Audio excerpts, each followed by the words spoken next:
Hello, third class. Welcome to English class. So, students, today we are going to revise nouns gender.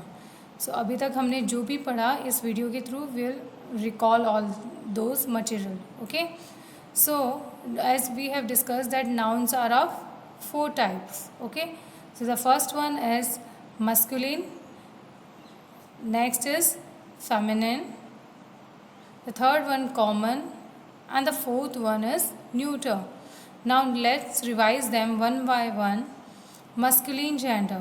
A noun that denotes a male is said to be of masculine gender. Okay, जो हमें mail के बारे में बताता है. For example, man, lion, hero, etc. Okay, this is a picture of a man, then lion, and then the next picture is of a hero. Okay, so these three are the examples of masculine gender. Okay, जो हमें mail के बारे में बताता है. The next is feminine gender. A noun that denotes a female is said to be of feminine gender. Means जो हमें female के बारे में बताता है, that is feminine gender. For example, woman, lioness, then the next is girl. So all these examples are feminine gender, examples of feminine gender जो हमें female के बारे में बताता है. Okay, the next is common gender. There are many words which can be used both for males and females. These are known as common gender. जो words हम males के लिए और females के लिए दोनों के लिए use कर सकते हैं, that is common gender. For example, student. Student boy भी हो सकता है, girl भी हो सकती है ना, हमें पता नहीं है. तो जब student word है, that is common gender because it is commonly used for everyone. Then the teacher. Teacher, जब तक हम पर्टिकुलर टीचर को पॉइंट आउट नहीं करते, खाली एक टीचर बता रहे हैं, हमें पता नहीं होता कि वो मेल है फीमेल, तो वो क्या होगा, common gender. Then artist. Artist भी जो टर्म है वो कॉमनली यूज होता है सबके लिए. It is use for male as well as female. Okay, and next is friend. when we are talking about friend, we don't know whether a particular person is male or female, so it is common gender. ये common term है जो सभी के लिए use होता है. So student, teacher, artist, friend और भी बहुत सारे वर्ड्स हैं, जैसे suppose doctor, manager. Okay, so ये ऐसे टर्म्स हैं वो कॉमन जेंडर के अंदर आते हैं. And the next is neuter gender. There are many words which are use for non living things. A noun that denotes a non living thing is said to be of neuter gender. So जो terms, जो words non living things के लिए use होते हैं, that is neuter gender, है ना. जो सांस नहीं लेते, जो चीज़ें होती हैं, ऑब्जेक्ट्स होते हैं, that are neuter gender. For example, table, pen, tree, etcetera. Okay, so ये जो भी नॉन लिविंग थिंग है, लाइक आप पिक्चर में देख रहे हैं, टेबल है, पैन है, ट्री है, तो ये यहाँ पर न्यूटर जेंडर में आते हैं. Although we say that tree is a living thing, but here it comes in neuter gender. Okay, now let us now find the nouns and their genders.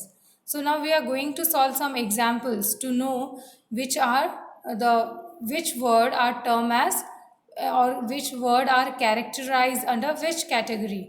Okay, so let's solve some of the sentences. First sentence is, an ox pulled the cart. तो यहाँ पर ये जो sentence है, इसमें दो nouns हैं, है ना. एक तो है ऑक्स और एक है कार्ट. अब जो ऑक्स है ये क्या है, ये मस्कुलिन जेंडर है ना. It is talking about male category, so it is masculine gender. Then the cart.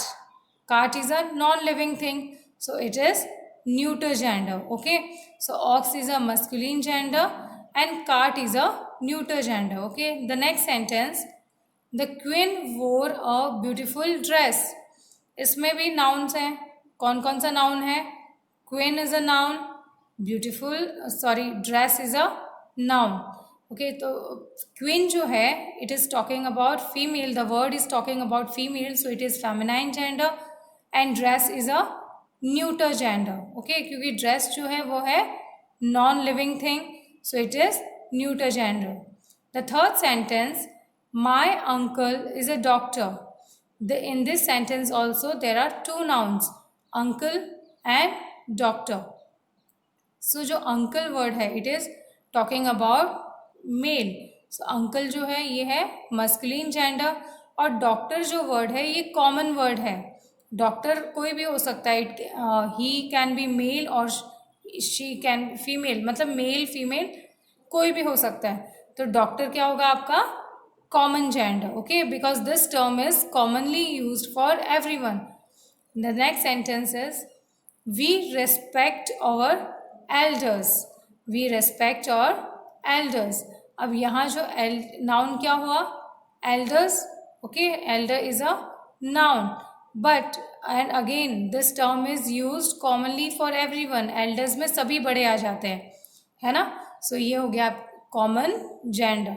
ठीक है, क्लियर है, बिकॉज ये टर्म सभी के लिए यूज होता है, सभी एल्डर्स बड़ों के लिए यूज होता है, so it is common gender.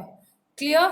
So from these sentences I think it is clear कि अगर कोई भी पर्टिकुलर सेंटेंस आपको दिया जाए तो ये क्लियर हो जाएगा, आप बहुत इजीली फाइंड आउट कर लोगे कि कौन सा नाउन कौन सा जेंडर है. Now we are going to revise whatever we have learn. Okay, again through some charts we are going to revise it.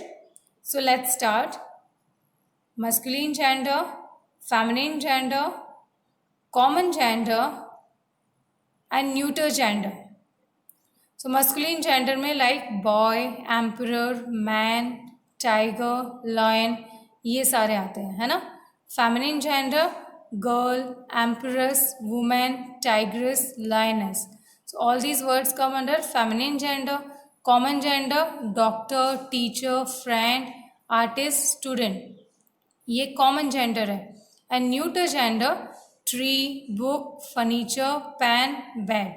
तो ये जो सारे एग्जाम्पल्स हैं, इन एग्जाम्पल से ये बहुत ही अच्छे से क्लियर हो जा रहा है कि अलग अलग जेंडर्स की कैटेगरी किस तरह से अलग अलग नाउन्स को अलग अलग कैटेगरी में डिवाइड किया गया है. अगर आप ये सारे एग्जाम्पल्स याद रख लें, it will be very easier for you to revise it and it will be very easy for you to keep it in mind कि कौन सा वर्ड कौन से जेंडर की कैटेगरी में आता है. ओके, सो जो वर्ड आपको मेल के बारे में बताता है दैट इज़ मस्कुलिन, जो फीमेल के बारे में बताता है that is feminine, and the word that is talking about commonly used term are known as common gender and the neuter gender are used for non-living things. So in this way students, अब आप बहुत easily इन सबको इन सारे words को आप easily differentiate कर सकते हो. Okay.